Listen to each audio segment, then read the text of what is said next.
ഹോസ്റ്റലിൽ പഠിച്ച കുട്ടികളൊന്നും വേണ്ട, മംഗലാപുരം പോയി അവിടെ നിന്ന് പഠിച്ചവരാണ്. നമ്മളെ നാട്ടിലൊക്കെ നിന്ന് വീട്ടിലേക്ക് തിരിച്ചു വന്ന് അങ്ങനെയൊക്കെ. എന്തേന്നറിയോ, ഹോസ്റ്റലിലെത്തുമ്പോൾ പെൺകുട്ടികൾ എന്ത് ചെയ്യാണ്, കോലം മാറുന്നുണ്ട്. അള്ളാഹുവിനെ പേടിക്കണില്ല, അങ്ങനത്തെ വേണ്ട. നമ്മുടെ എറണാകുളത്ത് പോയിരുന്നു അല്ലേ മാഷ?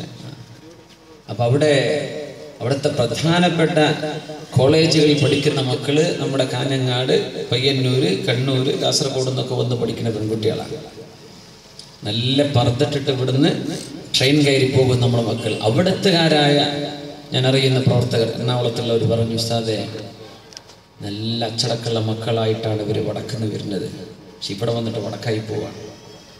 ഇവർ വരുമ്പോൾ ഈ മക്കള് പർദ്ദട്ടിട്ട് വന്നിട്ട് കോളേജിലെത്തിയാൽ പർദ്ദ ഊരിയിട്ട് രാത്രി നേരം എറണാകുളത്തെ കഫകളിൽ കയറാൻ ചെക്കന്മാരുടെ കൂടെ ബൈക്കിലും കാറിലും വിളിക്കുന്നവന്റെ കൂടെ നടക്കാൻ പോകുന്നത് മുസ്ലിം പെൺകുട്ടികൾ. ഇങ്ങനെ മലബാറിന്ന് വരുന്ന മുസ്ലിം പെൺകുട്ടികളാണ്.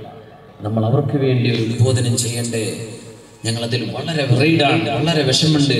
ആ കുട്ടികൾ പർദ്ദ മുഴുവൻ മാറ്റി വെച്ച് പിന്നെ ആ പർദ്ദയുടെ നാട്ടിലേക്ക് തിരിച്ച് ട്രെയിൻ കയറുമ്പോൾ ആ പർദ്ദടുന്നത്. അതുവരെ അവിടെ കയ്യിൽ പർദ്ദല്ല. ഈ നാട്ടില് മക്കളെ ഫീസ് കൊടുത്ത് പഠിപ്പിക്കുന്ന വാപ്പാക്കറിയില്ല, ഇത് ഉമ്മാക്കറിയില്ല. ഉമ്മ എൻ്റെ മോള് വല്ലാത്ത മോളെ തഹജ്ജുദിന് എഴുന്നേൽക്കുന്നത് ഞാൻ കണ്ടിട്ടുണ്ടല്ലോ. മോള് തഹജ്ജുദിന് എഴുന്നേൽക്കുന്നത് മോളെ ലവറിനെ വിളിക്കാനായിരിക്കും, അത് ഉമ്മാക്കറിയില്ല. റഖാബ, അല്ലാഹുവിനെ ഭയപ്പെടുന്ന മനസ്സില്ലെങ്കിൽ ഒരു കാര്യമില്ല. നമ്മുടെ കുട്ടികൾ ഇത് ചെയ്യാൻ ഭയങ്കര വിഷമമാണ്. നല്ല അച്ചടക്കമുള്ള കുട്ടികളെ അവിടെ എത്തിയിട്ട് ഇതൊക്കെ ഊരി എറിയാണ്. എന്നിട്ട് അവിടുത്തുകാരെ അവരെ കൂടെ നാടിപ്പിക്കുന്ന രീതിയിൽ നമ്മുടെ കുട്ടികൾ റോഡിലൂടെ നടക്കുന്ന കാഴ്ച എറണാകുളത്ത്. ഇവിടെ നീലേശ്വരത്തുള്ള വാപ്പത് അറിയണില്ല, കാഞ്ഞങ്ങാടിരിക്കണ വാപ്പത് അറിയണില്ല.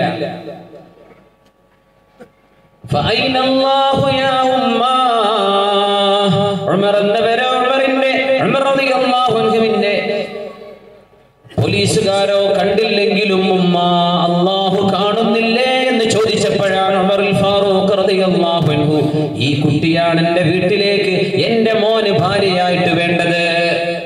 പ്രിയപ്പെട്ട മകന് കല്യാണം ആലോചിച്ചു. ലോകത്തിന്റെ ഖലീഫ മഹാനായ ഉമർ ഇബ്നുൽ ഖത്താബ് റളിയല്ലാഹു തആല അൻഹു ആ പെണ്ണിനെ കല്യാണം കഴിച്ചു. എന്റെ കാരണം ഈ ഒരൊറ്റ വാക്കാണ്. അത് ഉമർ തങ്ങൾ കേൾക്കുന്നത് ഒരു ചുമരിലേക്ക് ചാരി നിൽക്കുമ്പോ, ക്ഷീണിച്ചവശരായി തളർന്നിരിക്കുമ്പോ ഒരു വീടിന്റെ ഉള്ളിൽ നിന്ന് കേൾക്കുന്ന ശബ്ദമാണ് ഉമർ തങ്ങളെ ധരിപ്പിച്ചത്. ആ പൊന്നുമോൾക്ക് ജനിച്ച കുട്ടിയാണ് ലോകം കണ്ട മഹാനായ രണ്ടാമത്തെ ഉമർ എന്ന് പറയുന്ന ഉമർ തങ്ങളുടെ പേരക്കുട്ടി മഹാനായ ഉമർ ഇബ്നു അബ്ദുൽ അസീസ് റളിയല്ലാഹു അൻഹുവിന്റെ ഉമ്മ ഈ കുട്ടിയാണ്. ഏത് കുട്ടി? പാലിൽ വെള്ളം ചേർക്കാൻ ഉമ്മ പറഞ്ഞപ്പോ വേണ്ട ഉമ്മ, പർദ്ദ വേണ്ട മോളെ, നീ ചെത്തിപ്പൊളിച്ച് നടക്ക്, നീ ടൈറ്റ് ജീൻസും ടീഷർട്ടും ഇട്ട് ഇറങ്ങ് എന്ന് പറഞ്ഞപ്പോ ഉമ്മ ശരീരം കാണുന്ന വസ്ത്രം ധരിക്കാൻ പാടില്ലല്ലോ ഉമ്മ, ശരീരം ഡിസ്ക്രൈബ് ചെയ്യുന്ന വസ്ത്രം ധരിക്കാൻ പാടില്ലല്ലോ ഉമ്മ, ട്രാൻസ്പാരന്റ് ആയ ക്ലോത്ത് ധരിക്കാൻ പാടില്ലല്ലോ ഉമ്മ എന്ന് ഉമ്മയെ തിരുത്തി കൊടുക്കുന്ന മക്കൾ. ഉമ്മാരാണ് ഇപ്പൊ വലിയ അഡിക്റ്റുകൾ, സീരിയലിന്റെ ടിവിന്റെ ഒക്കെ. മക്കളൊക്കെ ഉഷാറാന്ന് കേട്ടത്. ഉമ്മാര് ടിവിന്റെ മുമ്പ് എഴുന്നേൽക്കില്ല. മഗ്‌രിബായി കഴിഞ്ഞാൽ ഉമ്മാന്റെ ഫേവറേറ്റ് സീരിയൽ. ഉമ്മാനോട് വിളിക്കും വേണ്ട, ഫോൺ വിളിച്ചാൽ ഉമ്മ എടുക്കൂല. എന്തേ? ഉമ്മാന്റെ ഫേവറേറ്റ് പ്രോഗ്രാം നടക്കുന്ന സമയം 9 മണി വരെ. നമ്മുടെ നാട്ടിലൊക്കെ റാത്തീബുകളും ഹദാദ് റാത്തീബും ഖുർആനും മൗലിദ് പാരായണങ്ങളും ഒക്കെ നടന്നിരുന്ന ആ ഒരു നല്ല കാലം അതൊക്കെ ഇപ്പൊ ഉണ്ടോ? എന്താ അവസ്ഥ? സുബ്ഹാനല്ലാഹ്. അർറഖാബ അല്ലാഹു കാണുന്നുണ്ടല്ലോ, അല്ലാഹു കാണുന്നുണ്ടല്ലോ. ഉമർ ഇബ്നുൽ ഖത്താബ് റളിയല്ലാഹു തആല അൻഹു മദീനയിലൂടെ തന്നെ നടക്കുമ്പോ ഒരു പെണ്ണ് ഇങ്ങനെ വീടിന്റെ ഉള്ളിൽ നിന്ന് പാടിക്കൊണ്ടിരിക്കുന്നുണ്ട്. തതാവല ഹാദൽ ലൈലു തതാവല ഹാദൽ ലൈലു വസുവർ ജാനിബു വഅറാഖനി അല്ലാ ഹബീബുൻ ഉലാഇബു തതാവല ഹാദൽ ലൈലു വസുവർ ജാനിബു. രാത്രി ഇരുൾമുട്ടി വീണിരിക്കുകയാണ്. ഭർത്താവ് വീട്ടിലില്ലാത്തൊരു പെണ്ണിങ്ങനെ പാടുന്നു. ഇരുൾമുറ്റി വീണിരിക്കുന്നു, ആകെ ഇരുട്ടാണ്.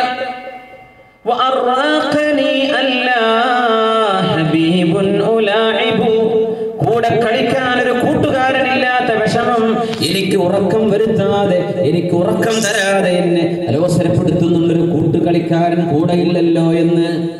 എന്റെ കൂടെയില്ലാതെ ഒരു യുദ്ധത്തിന് പോയ ഭർത്താവിന്റെ ഭാര്യയാണിത്. ഭർത്താവ് യുദ്ധത്തിന് പോയതാണ്. ഫവല്ലാഹി ലൗലല്ലാഹു ലാ റബ്ബ ഗൈറഹു ലഹറക മിൻ ഹാദാ അസ്സരീരി ജവാനിബു. അല്ലാഹുവിനെ തന്നെയാണ് സത്യം. ലൗലല്ലാഹ്, അല്ലാഹുവിനെ കുറിച്ചുള്ള പേടിയില്ലായിരുന്നുവെങ്കിൽ ലഹറക മിൻ ഹാദാ അസ്സരീരി ജവാനിബു, ഈ കട്ടിലിൽ നിന്ന് ഈ ശരീരത്തിന്റെ പാർശ്വഭാഗങ്ങൾ എഴുന്നേറ്റേനെ. അള്ളാഹുവിനെ പേടിയുള്ളത് കൊണ്ടാണ് ഞാൻ ഒരാളെയും ഇങ്ങോട്ട് വിളിക്കാത്തത്. അള്ളാഹുവിനെ പേടിക്കുന്നത് കൊണ്ടാണ് ഒരുത്തന്റെ കൂടെയും ഞാൻ ഇറങ്ങി ഓടാത്തത്.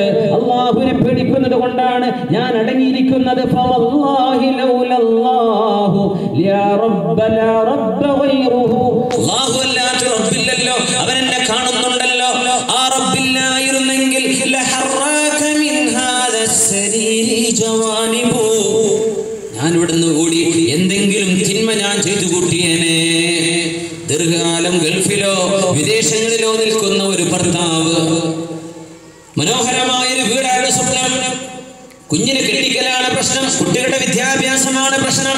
അങ്ങനെ ജീവിതത്തിന്റെ കയ്പ് നീരുകൾ അനുഭവിക്കുന്ന ഒരവസരത്തിൽ വിട്ടു നിൽക്കേണ്ടി വന്ന ഭർത്താവ് തിരിച്ചു വരുന്നത് വരേക്കും തന്റെ ശരീരം അള്ളാഹുവിനെ വിചാരിച്ച് സൂക്ഷിക്കുന്ന പങ്കന്മാരെ, അള്ളാഹുവിനെ വിചാരിച്ച് സൂക്ഷിക്കുന്ന ഭാര്യമാർ, അള്ളാഹുവിനെ വിചാരിച്ച് തടി സൂക്ഷിക്കുന്ന സഹോദരിമാരെ, നിങ്ങളുടെ മാതൃക സ്വഹാബിയത്തുകളാണ്. ഉമർ ബിൻ ഖത്താബ് റളിയല്ലാഹു തആല അൻഹു ഈ വാക്ക് കേട്ടപ്പോ അല്ലാഹുവേ, നിന്നെ ഭയപ്പെടുന്നവർ എന്റെ നാട്ടിലുണ്ടല്ലോ, അൽഹംദുലില്ലാഹ്. കണ്ണുകൾ നനഞ്ഞുപോയി ഫാറൂഖ് റളിയല്ലാഹു അൻഹുവിന്റെ. ഇങ്ങനത്തെവരാണ് നമുക്ക് ആവശ്യം. റഖാബ, അല്ലാഹു കാണുന്നുണ്ടല്ലോ. ഒരു അറാബിയായ പെണ്ണ്, ഒരു അറാബിയത്തായ പെണ്ണ് ഒരാളുടെ കൂടെ കൂടിയപ്പോ യുറാബിദുഹാ റജുലുൻ അലാ നഫ്സിഹാ, അറാബിയത്തായ പെണ്ണിനെ മറ്റൊരാൾ പ്രലോഭിപ്പിക്കാൻ വേണ്ടി വന്നു. പ്രലോഭനം ഇന്നത് മെസ്സേജിലൂടെയാണ്, വീഡിയോയിലൂടെയാണ്, വാട്സാപ്പിലൂടെയാണ്, ഫേസ്ബുക്കിലൂടെയാണ് പ്രലോഭനങ്ങൾ.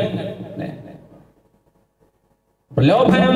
ഒരു അറാബിയത്തായ പെണ്ണിനെ ഒരു ചെറുപ്പക്കാരൻ പ്രലോഭിപ്പിച്ചപ്പോൾ മഹാനായ അല്ലാമ ഇബ്നു റജബ് റളിയല്ലാഹു അൻഹു, ഇബ്നു റജബ് അൽ ഹംബലി അവരുടെ പ്രസിദ്ധമായ കിതാബിൽ ഇത് രേഖപ്പെടുത്തി. രാത്രി നേരത്തെ വഴിയിൽ അവളെ പിടിച്ചു വെച്ചിട്ട് അവൻ പറഞ്ഞു, മാ യറാനാ അഹദുൻ ഇല്ലൽ ഖവാകിബു, ഈ നക്ഷത്രങ്ങളല്ലാതെ ആരും എന്നെയും നിന്നെയും കാണാൻ പോകുന്നില്ല, നമ്മൾ ആരും കാണൂല ഈ നക്ഷത്രങ്ങളല്ലാതെ. മാ യറാനാ അഹദുൻ, അതുകൊണ്ട് തിന്മയിലേക്ക് വാ, വ്യഭിചാരത്തിലേക്ക് വരണമെന്ന് ഈ പെണ്ണിനെ പ്രലോഭിപ്പിച്ചുകൊണ്ട് പറഞ്ഞ വാക്കെന്താ? അപ്പ അറിയില്ല, കുടുംബം അറിയില്ല, നിന്റെ ആങ്ങളമാരറിയില്ല, ഭർത്താവ് അറിയില്ല, ഇതാ ഈ നക്ഷത്രങ്ങളല്ലാതെ ആരും കാണില്ല. ആ നേരത്ത് തന്റെ ഇടമുള്ള അല്ലാഹുവിനെ ഭയപ്പെടുന്ന പെണ്ണ് കൊടുത്ത മറുപടി നമ്മുടെ പെൺകുട്ടികളെ മനസ്സിലാക്കണം, ആൺകുട്ടികളും മനസ്സിലാക്കണം. നക്ഷത്രങ്ങളല്ലാതെ കവാകിബ്, നക്ഷത്രത്തിന് കവാകിബ് എന്നും പറയും, നുജൂം എന്ന് പറയും, കവാകിബ് എന്ന് പറയും. കവാകിബ് അല്ലാതെ കാണില്ല എന്ന് പറഞ്ഞപ്പോ ഫഅൈന മുകൗകിബുഹാ യാ റജുലു, ഈ കവാകിബുകളാക്കിയവൻ എവിടെ? നക്ഷത്രങ്ങളെ പടച്ചവൻ എവിടെ? അവൻ കാണൂലേ? അയ്നല്ലാഹു യാ റജുൽ, അല്ലാഹു എവിടെ മോനെ? ചെറുപ്പക്കാരാ, നീ അല്ലാഹുവിനെ പറ്റി മനസ്സിലാക്കിയില്ലേ? അല്ലാഹു ഇല്ലേ? പടച്ചവൻ കാണുന്നില്ലേ? വീട്ടിൽ ഉമ്മല്ല, വാപ്പയില്ല, ജ്യേഷ്ഠയില്ല, അനിയനില്ല, അതല്ല വിഷയം. അല്ലാഹു കൂടെയില്ലേ? അല്ലാഹു കൂടെയില്ലേ എന്ന് ചോദിച്ചു ആ അറാബിയത്തായ പെണ്ണ്. ആ സമയത്താണ് അല്ലാഹുവിലേക്ക് ഞാൻ തൗബ ചെയ്ത് മടങ്ങട്ടെ എന്ന് പറഞ്ഞ് തുബ്തു ഇലല്ലാഹ്, തൗബ ചെയ്ത് മടങ്ങി നല്ലവനായി ജീവിക്കാൻ ആ ചെറുപ്പക്കാരനെ പാഠം പഠിപ്പിച്ചത് അല്ലാഹുവിനെ ഭയപ്പെട്ട ഒരു പെൺകുട്ടിയുടെ വാക്കാണ്. അല്ലാഹുവിനെ സൂക്ഷിക്കണ്ടയോ? ശരീരത്തിൽ തൊട്ട് കളിക്കുന്നത്, പറഞ്ഞ് സംസാരിക്കുന്നത്, കേൾക്കുന്നത് എല്ലാം കുറ്റകരമല്ലേ? നക്ഷത്രങ്ങളെ കാണുമെങ്കിൽ ആ നക്ഷത്രങ്ങളെ പടച്ചവൻ കാണുന്നില്ലേ എന്നൊരു ചോദ്യമാണ് ഈ ചെറുപ്പക്കാരനെ അല്ലാഹുവിലേക്ക് മടക്കുന്നത്. നൂഹ് ഇബ്നു മറിയം എന്ന് പറയുന്ന ഒരു ചെറുപ്പക്കാരനുണ്ട്. നൂഹ് ഇബ്നു മറിയം, മറിയമിന്റെ പുത്രൻ നൂഹ് റളിയല്ലാഹു അൻഹു.